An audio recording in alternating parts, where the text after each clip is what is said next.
Nous, on est riches parce qu'on est en train d'appauvrir l'Afrique, de nouveau, l'Amérique latine, l'Asie.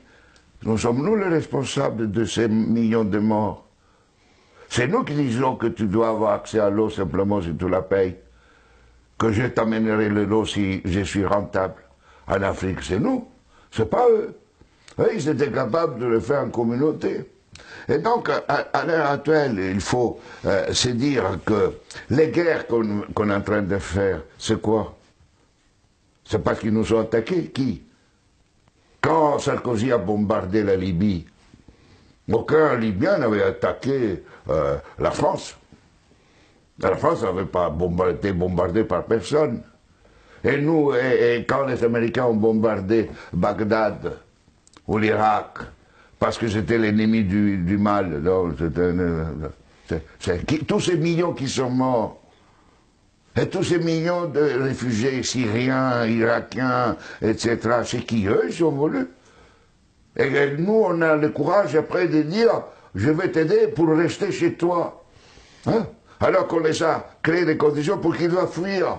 Et nous, on va dire hypocritement à cette Europe qui hypocritement donne 6 milliards à la Turquie, 2 milliards aux Libyens pour pouvoir tenir les gens qui viennent d'Afrique, où on est en train d'alimenter, nous, les guerres. Mais il faut s'arrêter de se raconter des balivernes ici. Hein? Il faut arrêter. La guerre ne se fait plus parce qu'on tue l'ennemi. La guerre est devenue, grâce à la technologisation, elle était aussi d'avant, mais elle est devenue une activité économique la plus rentable après l'industrie pharmaceutique et l'industrie informatique. On fait la guerre parce que c'est rentable. Et malheureusement, si nous ne changeons pas nos dirigeants, et nous-mêmes, hein, dans le sens, pas individuellement, mais les systèmes de valeurs fondamentaux, la sécurité nationale qui explique la guerre, la souveraineté nationale, l'appropriation privée du vivant, etc. Tout ça, on fera la guerre. On fera la guerre, pourquoi? Parce que pour cela, deviendra une activité de plus en plus rentable.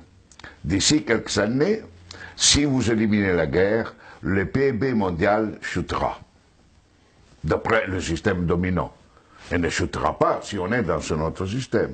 Au contraire, la guerre, la disparition de la guerre sera une source de richesse. Mais c'est pour cela que les dominants à l'heure actuelle ne veulent pas réduire les armements, ne veulent pas réduire les occasions de guerre. Parce qu'imaginez-vous la France sans la guerre. Que serait comme économie? Imaginez-vous les États-Unis sans guerre, deviendraient des pauvres. Des économies pauvres. Donc aujourd'hui, on est entré dans une phase où on fait la guerre parce que c'est rentable. Et vous n'aurez aucun dirigeant actuel du monde qui arrêtera la guerre, parce qu'il sera crucifié, parce qu'il sera lapidé, parce qu'il va contre la logique. La guerre fait augmenter le PIB mondial. La guerre permet la croissance économique. Et on suppose que si on fait la guerre, on augmente la création d'emplois chez nous, non?